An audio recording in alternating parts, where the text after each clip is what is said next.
Have you ever stumbled across a story online that hits you so hard it doesn't even feel like just some random post? Today I was scrolling through Reddit and found a few stories like that. Way too real, way too creepy to ignore. I've got a feeling you're going to want to hear these. So, no more waiting, let's dive right in. Story 1. Hospitals aren't just for the sick and dying. Sometimes they hold things that should have been dead long ago. I learned that on my first night. My name is Claire.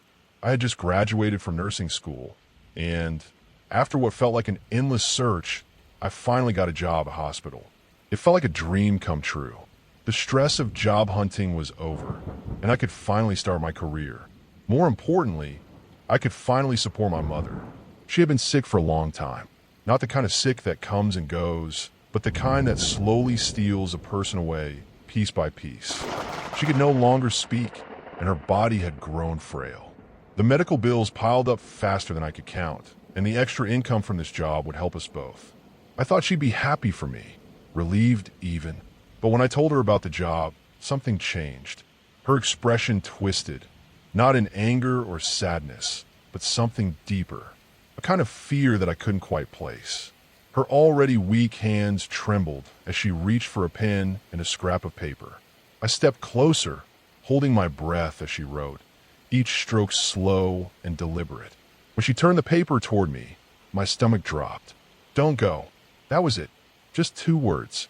But those 2 words made my skin prickle with unease. I tried to ask her why, but she only shook her head, slow and deliberate. Her eyes, sunken yet full of emotion, locked onto mine. She wanted to say more. I could feel it, but the words wouldn't come. I forced a smile, pretending it didn't bother me. Mom, it's just a job. It's a good hospital. I'll be fine. She didn't look convinced. I told myself it was just her illness. Maybe she was scared of being alone. Maybe she was confused. But deep down, a small part of me knew it was something else. Still, I ignored the feeling. I needed this job. We needed this job. So, against my mother's silent plea, I started my first night. Night shifts paid more, so I signed up without hesitation. I figured it would be easier, quieter, less chaos, fewer people. Just a few patients to check on, some paperwork, maybe a few emergencies here and there. No big deal. But the second I stepped inside, I knew something was wrong. The air was heavy, unnaturally still, like the hospital itself was holding its breath. The lights overhead flickered, not in the usual way fluorescent bulbs do, but like they were struggling to stay alive. The hum of the electricity was low, almost like a whisper. The scent of antiseptic filled my nose. Normal for a hospital, but something about it felt off. Too strong, almost like it was covering something up. I took a deep breath and shook it off. First day, jitters. That's all. Then I met Nurse Alden. She had been working nights for years, or so I was told. She was tall, unnaturally thin, with pale skin that almost looked translucent under the hospital lights. But the thing that stuck with me, the thing that made my stomach twist, was her eyes. She never blinked. Not once. I tried to introduce myself, to be polite. I'm Claire. It's my first. She didn't let me finish. She just gave me a slow, almost robotic nod, then turned and walked away without a word. Weird, but I was new. Maybe she was just like that. Maybe night shift nurses were just different. I was assigned to restock supplies first. Easy enough. I wheeled a cart down the dimly lit hallway, past rooms where machines beeped softly, their screens casting a faint glow. The quiet was suffocating, pressing down on me like a weight. And then I heard it. Talp, talp, talp. A soft, deliberate knocking. I froze. My breath caught in my throat. It came from the window beside me. The 4th floor window. There was no balcony. Nosleep. Nothing that could be outside. My first instinct was to turn and look. My hands twitched, my body tensed. But before I could move, I caught something in my peripheral vision. Nurse Alden. She was standing at the end of the hallway, perfectly still. Her eyes, those unblinking eyes, weren't looking at the window. She was looking at me, expressionless, silent, watching. And then she smiled. A slow, knowing smile. My stomach turned. Her smile made me uneasy. She was staring at me, too intently. as if this was a test, as if failing would cost me my life. I hesitated, confusion creeping in. She had heard it too. I knew she had, but she wasn't reacting. She wasn't checking. She wasn't concerned. Why? I wanted to ask, but my throat felt tight. Instead, I did what she did. I gripped the cart and kept walking, forcing my feet to move even as every instinct screamed at me to run. That was when I learned rule number 1. If you hear tapping on the window, do not look. I tried to shake off the unease, but it clung to me like a second skin. No matter how much I told myself it was just nerves, that nothing was actually wrong, my body didn't believe it. My hands were cold. My breathing felt too shallow. I kept my head down, focused on the task at hand. Restock the supplies. Finish the rounds. Keep moving. That was all I had to do. The halls felt too empty. The overhead lights buzzed softly, their flickering creating strange shadows on the walls. Every now and then, I thought I heard faint whispers, just beyond my hearing, just enough to make my pulse quicken. But every time I turned my head, the hallway was empty. I forced myself to ignore it. It was a slow night. That was all.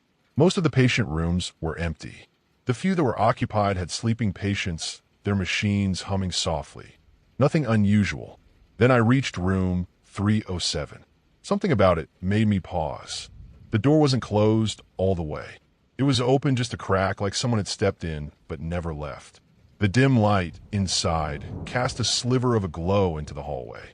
I swallowed, hesitating. Maybe someone forgot to close it properly. Maybe a doctor had just been in. Or maybe something else. I stepped forward and peered inside. A single bed. White sheets, slightly rumpled. The room smelled faintly of antiseptic, but there was another scent beneath it. Something stale, something old. An old man lay in the bed. His skin was gray, almost blending into the pillow beneath his head. His chest rose and fell in slow, shallow movements. For a second, I thought he was asleep. But then, his eyes snapped open. I froze. His gaze locked onto mine, wide and urgent. His lips parted, and when he spoke, his voice was dry, cracked, barely above a whisper. "Water!" I took a step forward. "Please," he pleaded again. Instinct kicked in. He needed water. Of course he did. His voice was hoarse, his throat dry. It was my job to help. I reached for the pitcher on the bedside table, my fingers brushing against the cool glass. That's when I saw her. Nurse Alden. She was already in the room. I hadn't heard her come in. I hadn't seen her enter. She was just there, standing beside the bed. She rested her hand gently on the old man's forehead. His entire body went rigid. His breathing hitched, then stopped altogether. His lips, which had just been pleading for water, parted in a silent gasp. His fingers twitched once, just once before falling still. I couldn't move. I couldn't breathe. Nurse Alden whispered something, words too soft for me to hear. And then, the old man let out a long, rattling sigh. And just like that, he was gone. The room was silent. I took a shaky step back. Did he? Before I could finish, Nurse Alden turned to me. Her face was unreadable, her expression like stone. She looked me dead in the eyes and said, "Keep walking." Something in her tone made my stomach clench. I didn't argue. I didn't question. I left the room, my legs moving before my brain could process what had just happened. But as I reached the doorway, I hesitated. A sick, twisting curiosity made me glance back just once. The bed was empty. There on the bed, the dead man wasn't there. The sheets, which had just held a frail, dying man, were smooth, unwrinkled, as if no one had ever been there. My heart pounded in my ears. I swallowed hard, trying to steady my breathing. Maybe I was imagining things. Maybe I was too tired. Maybe. But when she left the room, I went in. I checked his monitor. No heartbeat. No breath. His body had left life. He was gone. And there was nobody there. That's when I learned rule number 2. If a patient in room 307 asked for water, say no. I was shaken. My hands trembled as I gripped the supply cart, pushing it down the hallway with stiff, robotic movements. But I couldn't leave. I still had hours left on my shift, so I forced myself to focus. Do the rounds. Keep moving. Act normal. But then, I saw something impossible. At the far end of the hallway, near the dimly lit exit sign, someone was standing. Someone facing me. Someone wearing the same uniform. Same posture. Same tired stance. Same face. My face. My breath caught in my throat. It wasn't a reflection. There was no mirror. It was me. It stood still, its head slightly tilted, as if just noticing me. My legs felt like lead. My chest was tight. Then its mouth moved. I couldn't hear the words, but I knew it was speaking, and it was speaking to me. A cold, suffocating dread settled over me. My pulse hammered in my ears. I wanted to move, to run, to do something, anything, but my body wouldn't listen. Then, out of the corner of my eye, I saw her. Nurse Alden. She was behind the desk now, half hidden in the shadows. She wasn't looking at it. She was looking at me, waiting. I didn't speak. I didn't move. And then, the thing that looked like me slowly turned. It walked toward the stairwell, but the door didn't open. It just went through. I finally exhaled, my breath shaky and uneven. That was when I learned rule number 3. If you see yourself in the hallway, do not speak. You might be wondering why I'm listing all these as rules. I don't blame you, but I remember what happened when I was 8 years old. My mother used to work at this very hospital. She was a nurse just like me, and sometimes, when she couldn't find a sitter, she would bring me along for her night shifts. I was too young to be afraid of hospitals back then. To me, they were just another place, quiet, full of beeping machines and the scent of antiseptic. A place where my mother worked, where people got better. But there was one night I will never forget. I had fallen asleep in one of the empty patient rooms. It was small, with a single bed and an old, buzzing lamp that cast strange shadows on the wall. The sheets smelled like bleach, and the air was cold in a way that made my skin prickle. But I was a kid. I curled up under the stiff blanket and drifted off, listening to the distant hum of hospital equipment. At first, everything was fine. Then, I felt it. A breath against my ear. A whisper. Soft. Too soft to understand. But it was there. My eyes shot open, my heart pounding so hard it hurt. The room was empty. I sat up, my breath shaky, my little hands clutching the blanket. I wanted to call for my mother, but my throat was tight. I rubbed my eyes, tried to convince myself I was imagining things. And then, I looked toward the doorway, and I froze. There was a woman standing there. Or at least, something that looked like a woman. She was tall, her frame thin, almost stretched. Her hair was wild, tangled in thick knots that hung over her face. But it was her eyes that made my stomach twist. They were hollow, dark, like something had scooped them out, leaving nothing but deep, empty pits. She didn't move. She just stared. Then, she smiled. Her lips stretched too wide, her teeth yellow and jagged. The corners of her mouth kept going, stretching past where they should have stopped. And then, she laughed. Loud, sharp, wrong. Not the kind of laugh that belonged to a person. Not amused, not joyful. It was something else. Something broken. I couldn't breathe. My tiny fingers clutched the sheets so hard they ached. I wanted to run. I wanted to scream. And then, she took a step forward. I whimpered, scrambling backward until my back hit the cold wall. I forced myself to speak, my voice barely more than a squeak. Emma, the woman's smile widened. Her head tilted, and then she whispered, "You're trapped." Tears burned my eyes. My body shook with silent sobs. I squeezed my eyes shut, praying for my mother to come.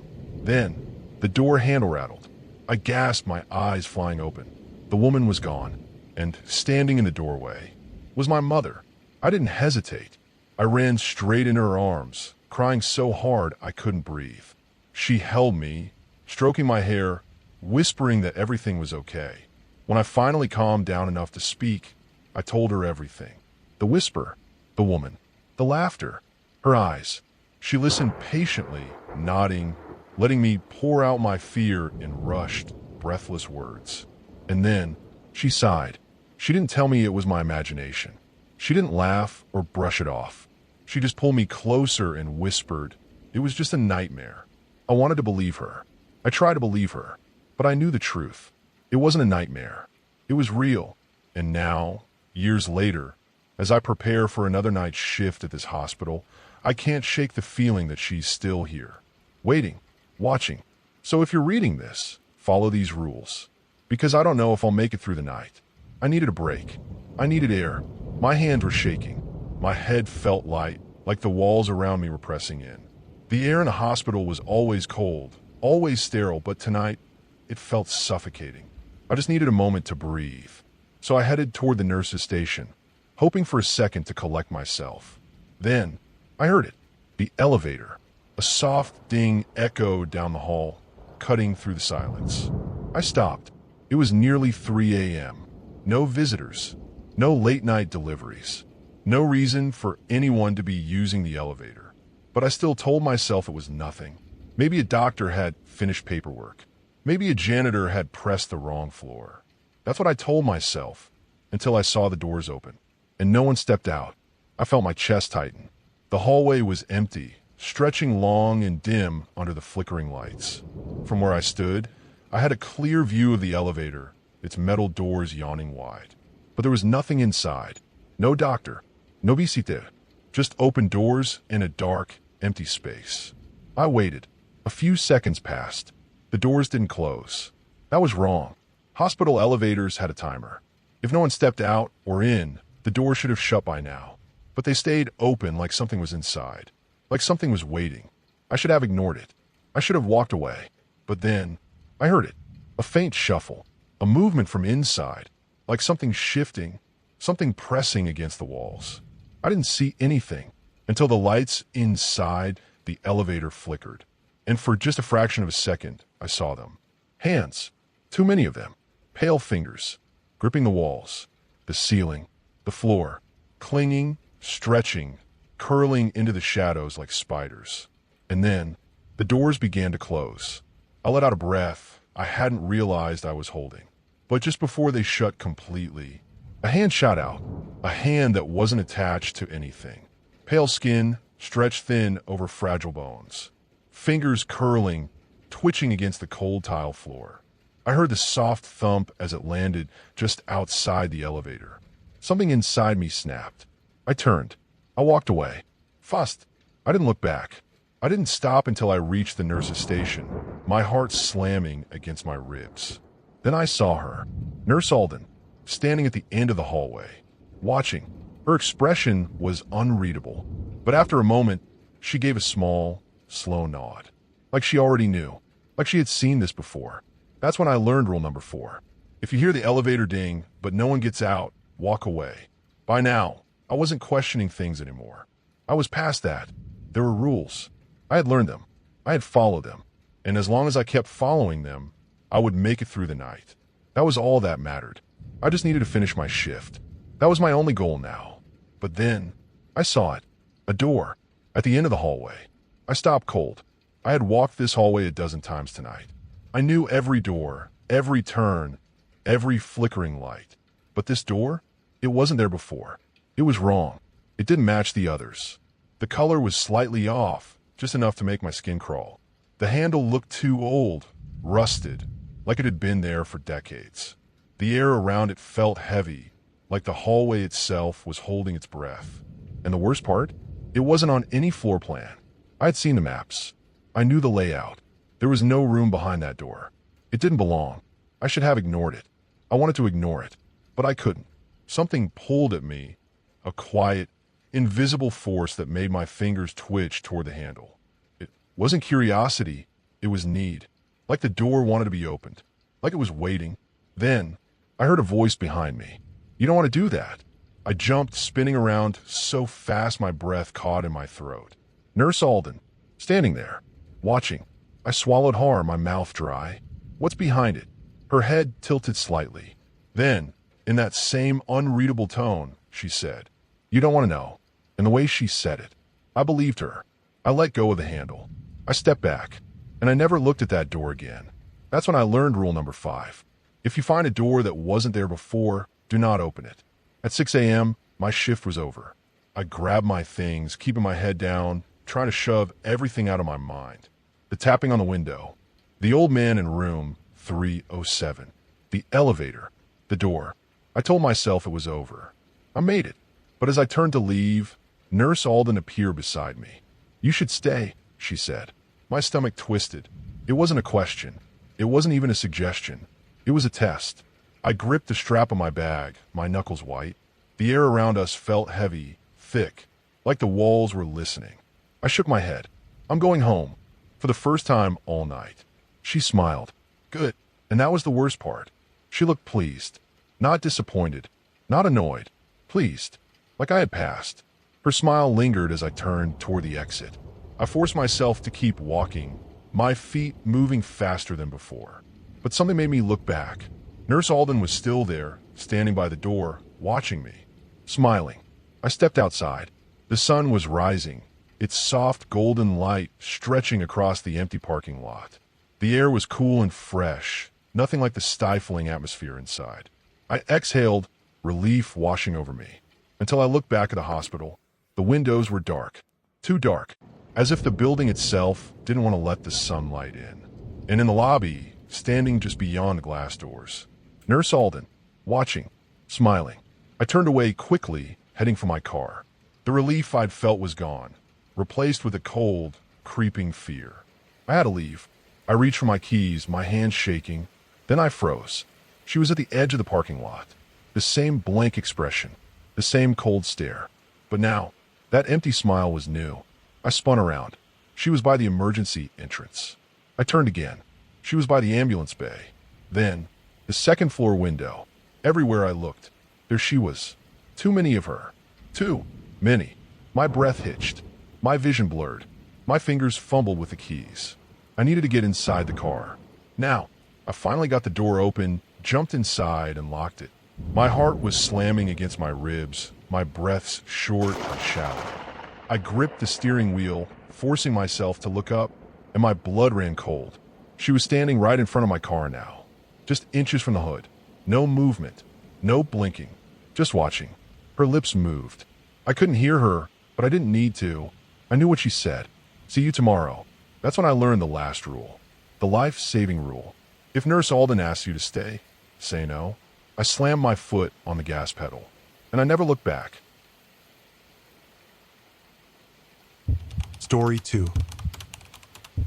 These are the first entries from my exploration journal. I was documenting the ABC cinema for a personal project, but things went sideways. I don't know if I'll post the rest, but if anyone's experienced something similar, please let me know. I need to know I'm not the only one. August 11th, there were 2 places I had in mind for next time. The old fruit market down by the Clyde, or the dilapidated building that used to be the ABC cinema. The cinema stood out to me the most, but I was pretty sure that was because I had read strange articles about its closure. I had never gone inside, mind you, but something about it lingered in my mind. It would be cool to see what was left inside. The old fruit market would have been fun too, though. It was where my aunt used to sell her fruit and veg before she passed. I never got to visit her at work. Better late than never. September 11th, I ran into Michael down at the photography club. He said the old fruit market had been cordoned off due to a stabbing, so I guess that was off the list. The plan was to head to the ABC building the day after tomorrow. October 11th, I knew I had said 2 days, but I just wanted to have a look around the outside to see if there was any real way to get inside without someone calling the police. There seemed to be an unbarricaded entrance right at the front. The only thing I had to watch out for was other people. If I went early enough, there wouldn't be anyone around. It was still winter, which meant it would be pitch black before 8 a.m. I would head there for 7 a.m. just to be sure. The street was so deserted, it felt like another world. And that was just from the outside. Just before I left, I realized I had been watching the exterior of the building for longer than I thought. The sun had almost set, and I could have sworn I had heard laughter coming from inside the cinema. Maybe someone else had the same idea, or maybe it was just the way sound carried in empty places. Either way, I thought I'd go for a pint before heading home. November 11th, 5 a.m. I had been worried that there would be early commuters who might have seen me trying to get into the ABC. I thought I'd head down earlier since I was already awake. 6 a.m. I stood outside, coffee in hand. There really was something otherworldly about this place. It was as if time had stood still. Old 70s showings were still lettered on the marquee. Grease and Jaws too. The cracks in the facade looked like they had always been there, while the vines and ivy desperately grasped at the broken windows. It felt more like a theater than a cinema.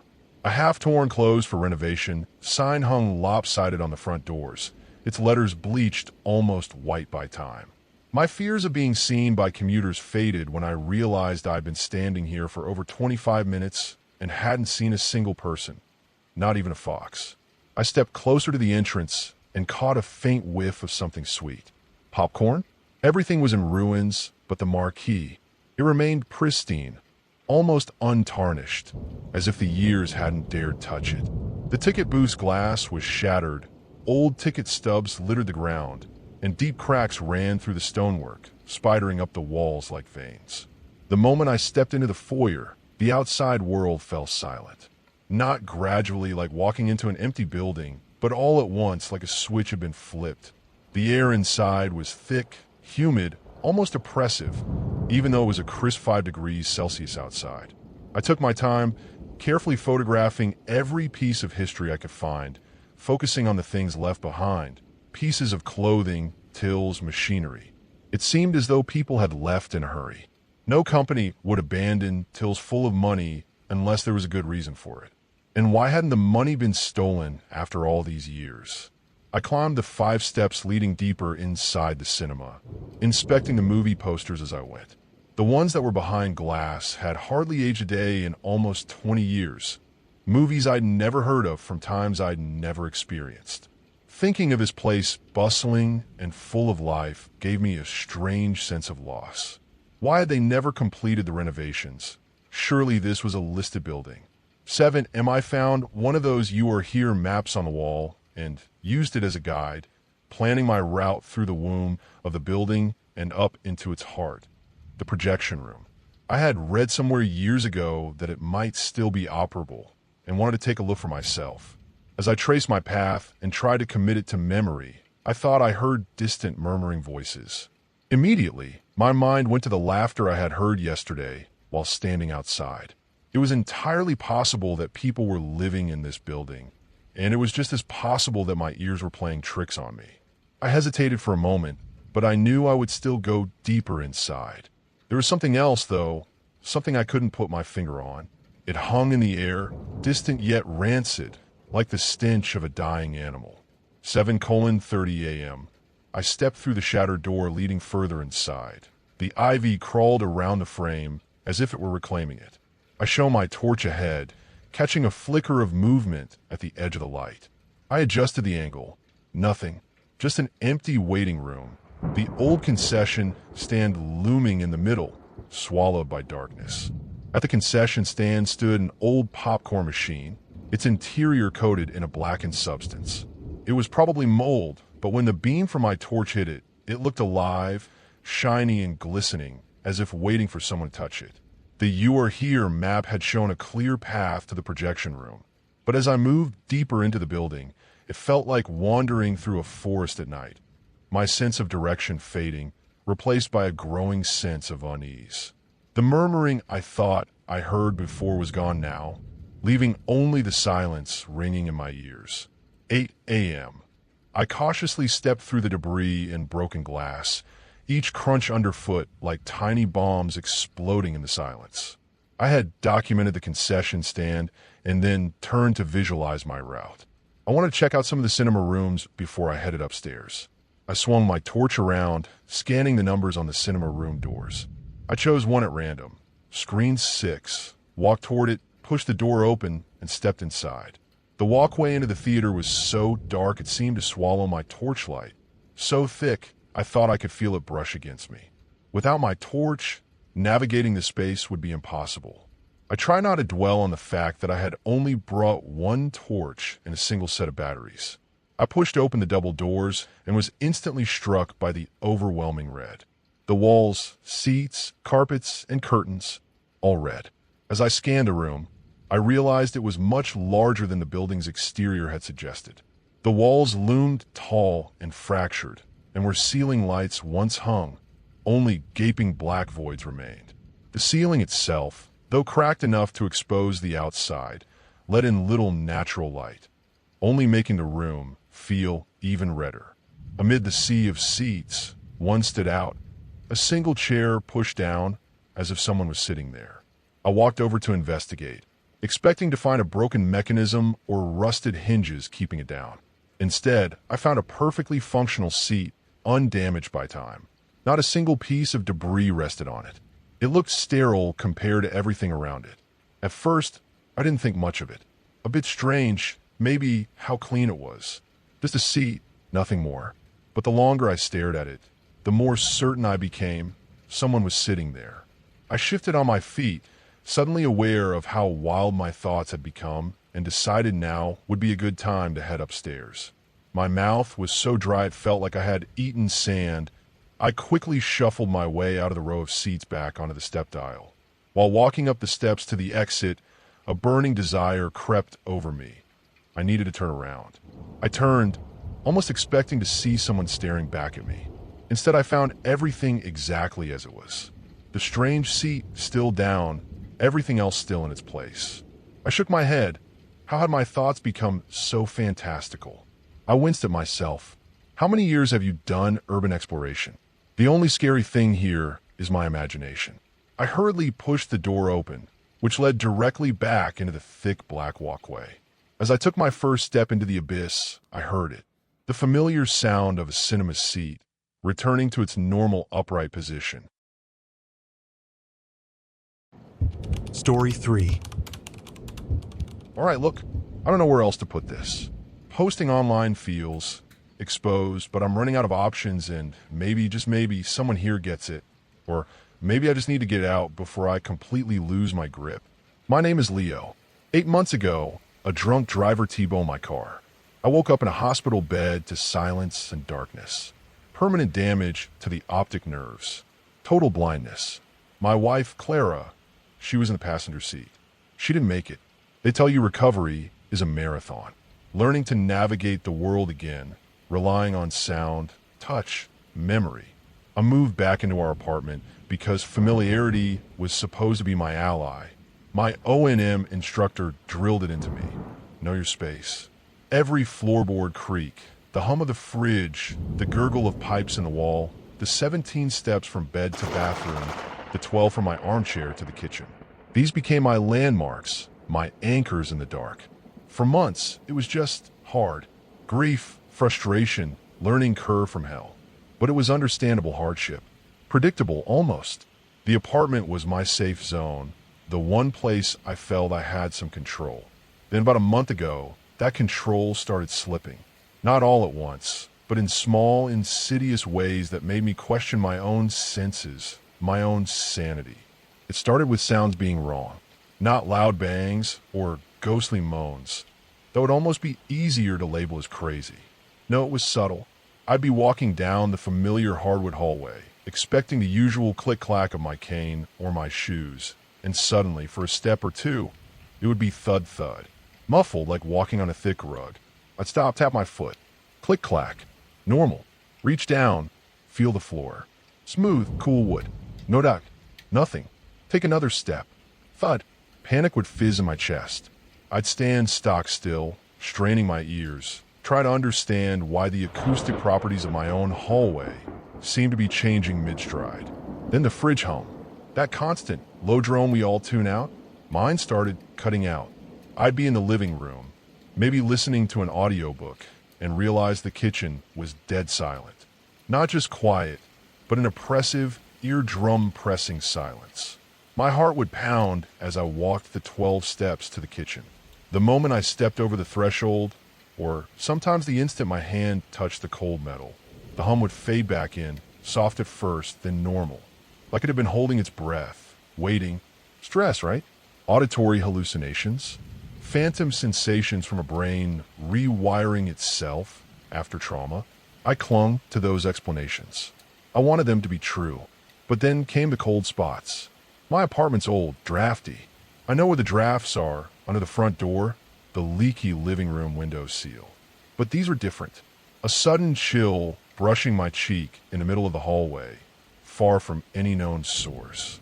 A pocket of icy air lingering by my armchair for a second, like someone had just walked past. I'd spin around, useless I know, but instinct listening intently. Nothing. Just the familiar apartment sounds, the distant city rumble. But the feeling of displaced air, of presence, lingered like a cold sweat. The worst part, the part that truly unravels me, is the spatial distortion. This is hard to explain if you can see. My world is built on a mental map. Sound echoes, textures, muscle memory. I know where things are. Or I did. Lately, the map feels unreliable. I'll reach for the wall beside my bed, a wall I touch every single morning, but my hand travels further than it should. Just an inch, maybe two, but my stomach plummets. It feels like the wall receded. I tap it, solid plaster, but the distance felt wrong. Minutes later, I might walk towards the kitchen doorway, counting my steps, anticipating the frame, and bam, I walk into it a step early. Like the apartment itself is subtly shrinking and expanding around me, playing tricks with perspective that I have no way to visually confirm or deny. The sounds escalated too. Misplaced became the norm. Making tea, I heard the click whoosh of the gas stove igniting, clear as day, but it sounded like it came from the bedroom closet. I froze, kettle heavy in my hand, turned my head towards the impossible sound. Silence. Turned back, hesitantly reached for the stove. Felt the heat radiating. It was on.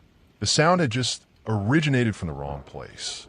The shower running, sounding like it's directly overhead in the living room ceiling. Each time, investigation reveals normalcy, the sound snapping back to its rightful origin as I approach.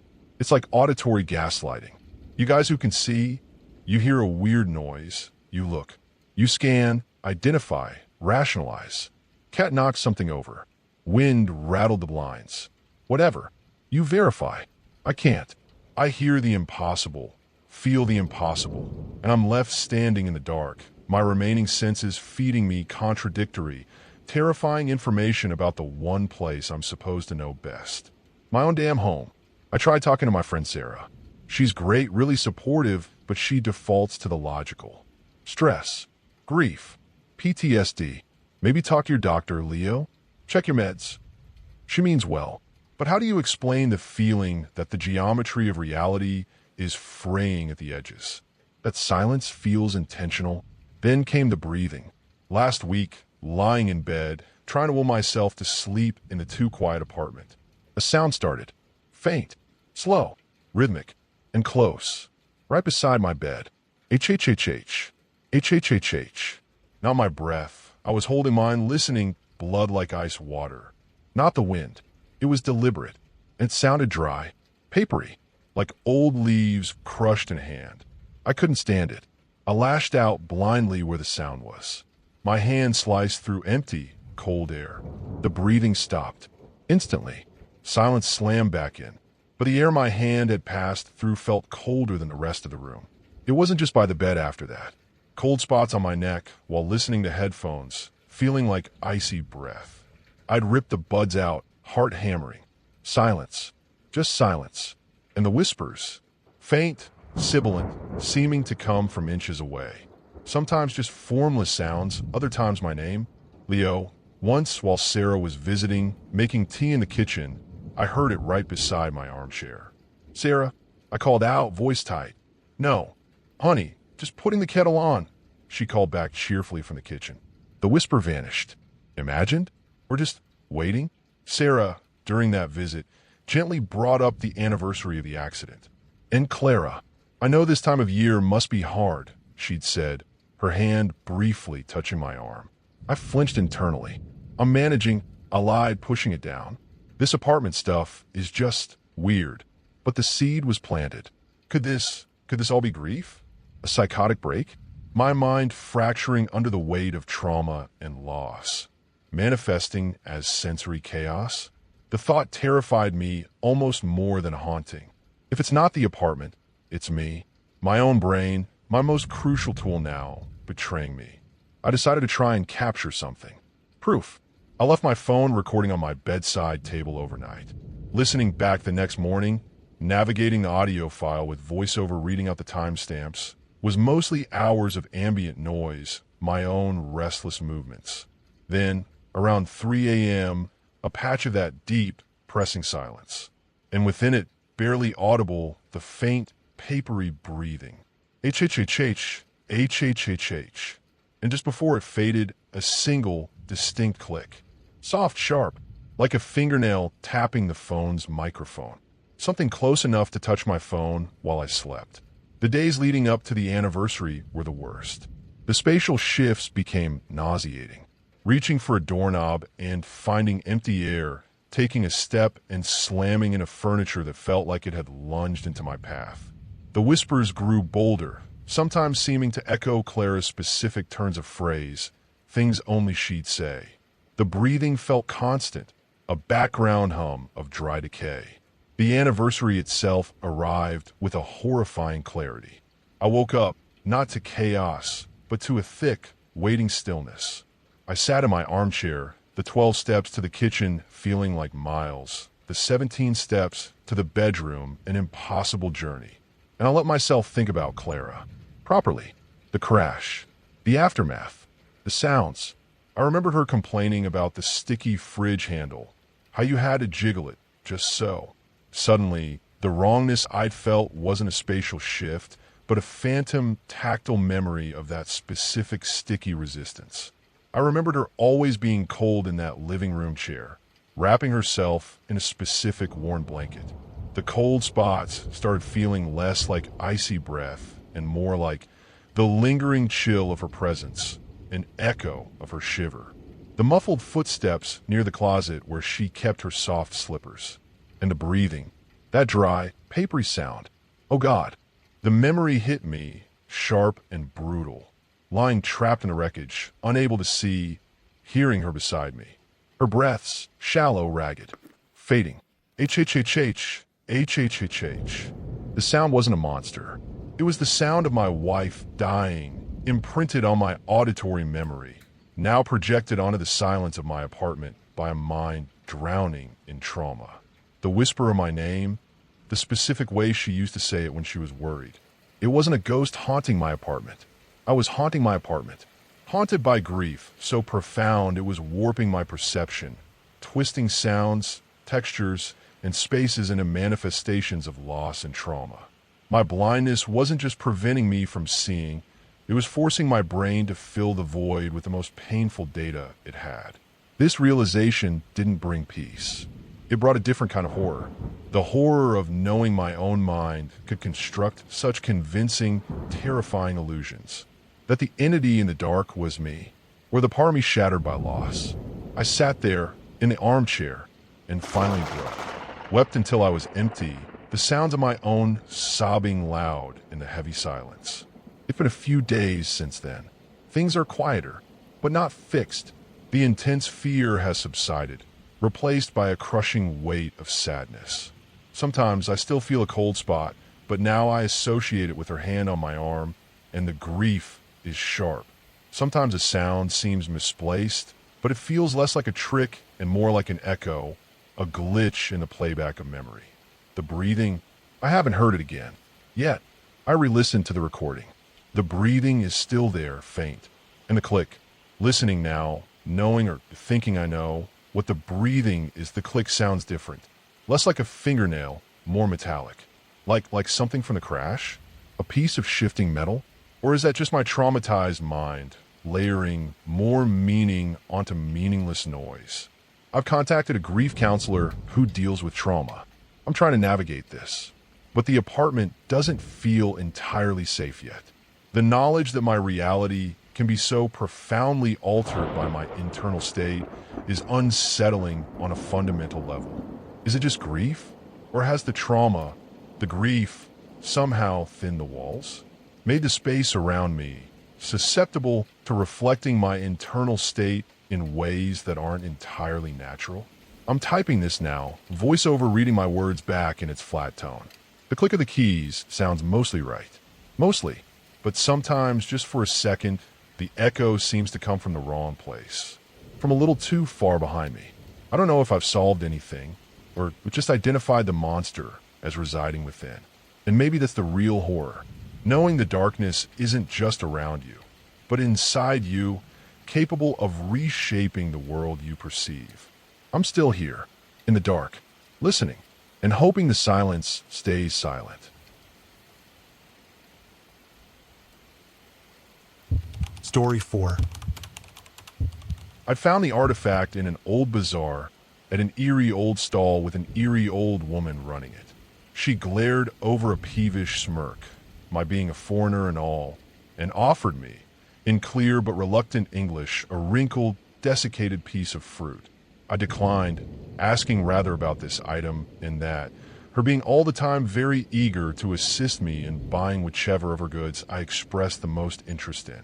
Except one, an old artifact, forged of some kind of smooth stone, shaped like an off-kilter sphere resting oddly, almost floating upon a smooth, black platform. I pointed, my interest piqued, and she looked, her head ricocheting back the moment she realized the point of my finger's focus. Asterisk no, sir. This I cannot sell. Asterisk this refusal stimulated a mild interrogation. Was it priceless? No. Was it a family heirloom? No. Then what? Asterisk it is dangerous, sir. The human mind, asterisk she hesitated, as if questioning her line of thought. The man I got it from, I nodded, widened my gaze, prompting her to continue. He died of madness. This piqued my interest even more. Madness? I asked her what she meant. Asterisk my brother is a civil servant. The house he got this from, the man killed everyone in his building, then cut his own throat. Asterisk now I had to buy it. I insisted, increasing my offer considerably upon each refusal, but she held fast, urging me to forget I'd seen it. But that I cannot do. So I waited, strolling about the bazaar, buying this and that, stalling, waiting, never moving out of view of her lonely, solemn stall. I waited all day, until the bazaar began closing down, all the merchants packing their gear and moving sluggishly toward a parking lot full of vans worn from the grit of desert air. She moved slower than the rest, leaving lastly her small frame supporting more luggage than I'd have thought possible. But a cost. As if fate had willed it, the ominous sphere dropped out of the soft cloth bag. She placed it in and rested temptingly on the sand-strewn floor. The temptation overwhelming my moral sensibilities, which generally stood quite strong, I swiftly snuck up behind her and snatched the artifact, sneaking it into a large leather satchel I had swung securely over my shoulder. It was mine. In a weak attempt at rectitude, I bid her good night, her wary gaze an admonition against a future terror of which she seemed only vaguely aware. I, on the other hand, was elated. I returned home in haste, never more eager to examine such a storied artifact, to reap the satisfaction of my compulsion in a close study of this eerily mysterious sphere.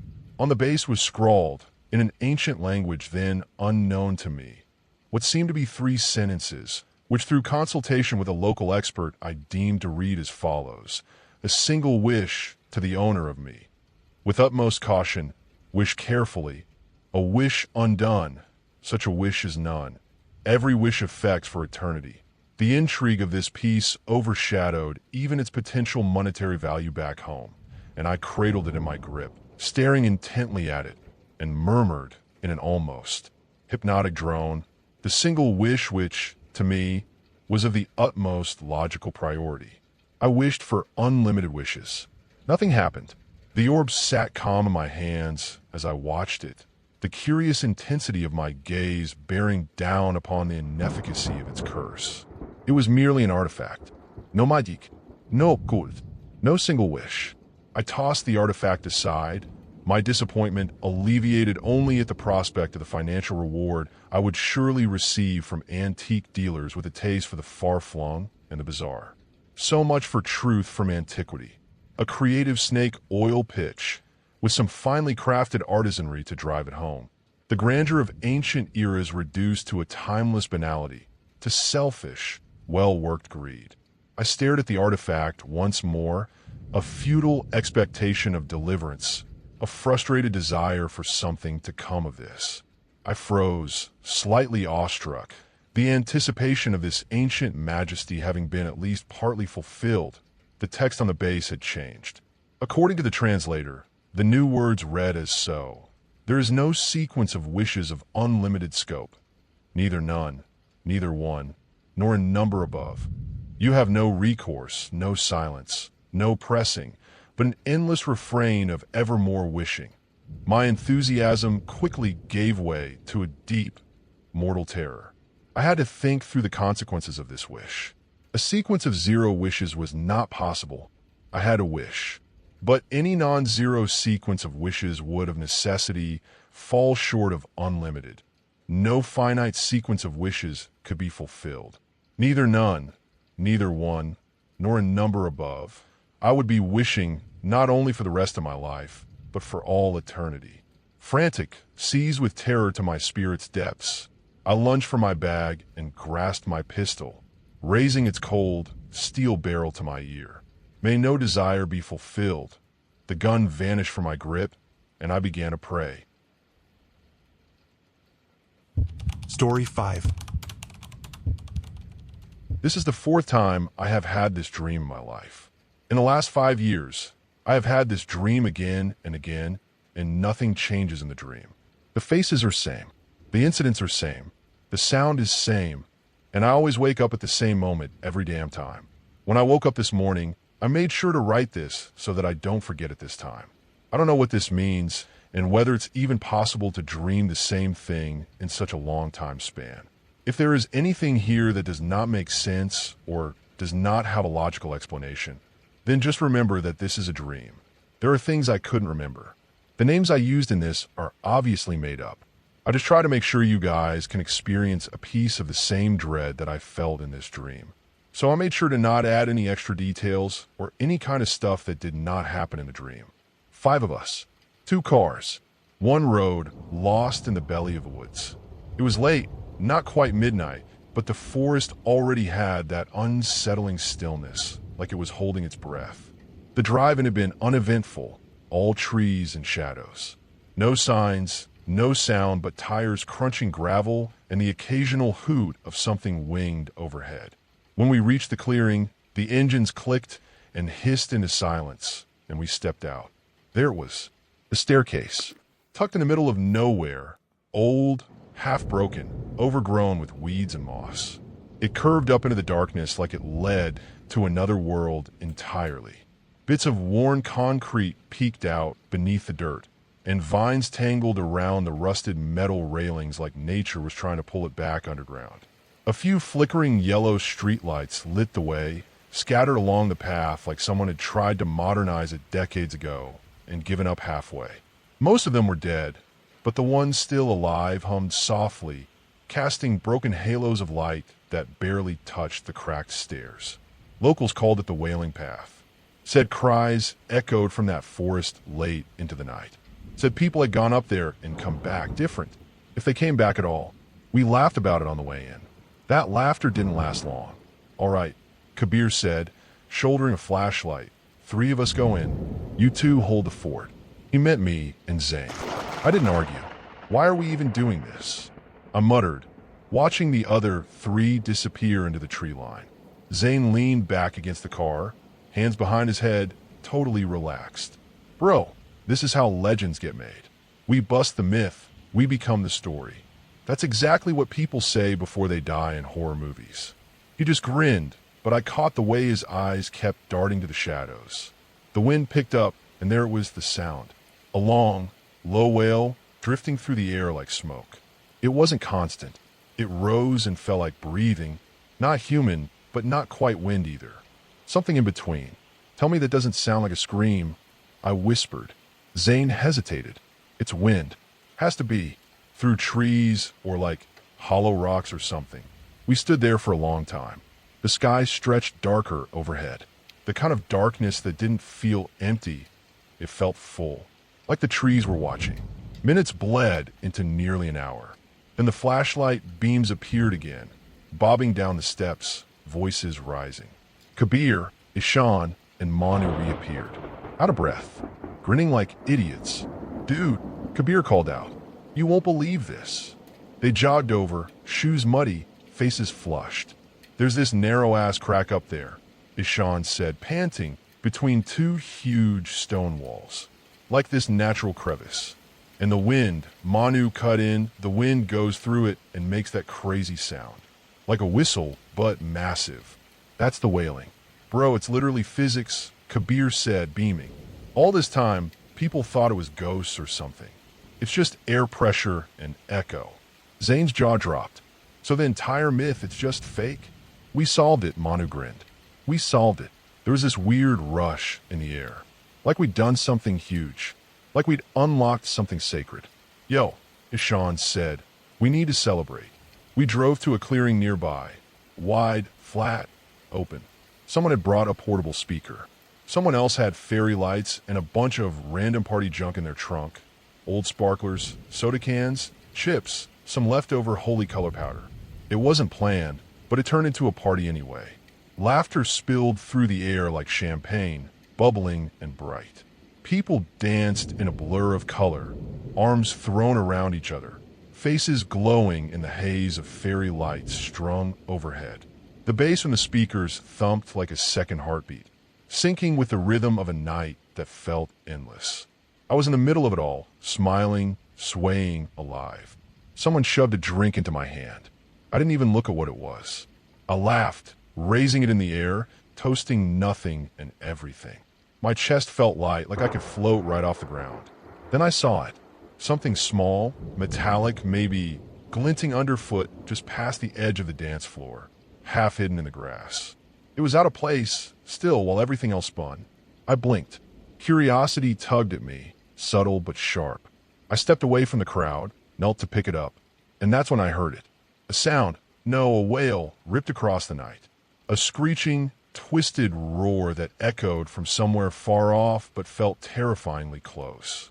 It was inhuman, ancient, like metal screaming underwater. It didn't belong here. The music stuttered, then stopped. Silence fell, so suddenly it felt like the world skipped a beat. I looked up, still crouched. The lights overhead fizzled and died, one by one, like a curtain being drawn across the sky. The air changed, thicker. I stood slowly, the sound still echoing in my skull. That's when I saw them. Bodies still standing, but wrong. Their heads were gone. Clean. Instant. A massacre that had happened in the span of a blink. Blood shimmered on necks like twisted garlands, catching the faint glow of dying bulbs. My breath hitched. My limbs refused to move. I was the only one left breathing. Just me, the object in my hand, in a silence that rang louder than the wail had. The warmth of the party evaporated, leaving only cold space and the awful feeling that something had watched and decided I wasn't done yet. I ran, didn't look back, couldn't. The clearing was behind me, but I knew what I'd see if I turned around. I stumbled through trees, shoes slipping on wet grass, branches clawing at my arms like fingers trying to pull me back. My heartbeat felt like a hammer inside my skull. I didn't stop until the car came into view, dark and quiet, like a forgotten artifact in the woods. I yanked the door open, dove in, slammed it shut, locked it. Then I curled up in the back seat. Total darkness. No music, no light, just silence. And my breath, shallow, shuddering, helpless. Outside, the forest waited. Something moved. A rustle. A brush against the window. I didn't look. I just squeezed my eyes shut and prayed morning would come. Then I woke up.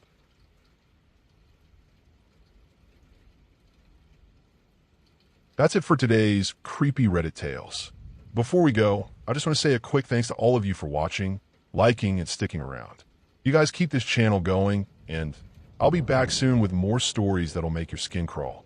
Drop a comment if you've got your own spooky tale to share, and I'll see you in the next one.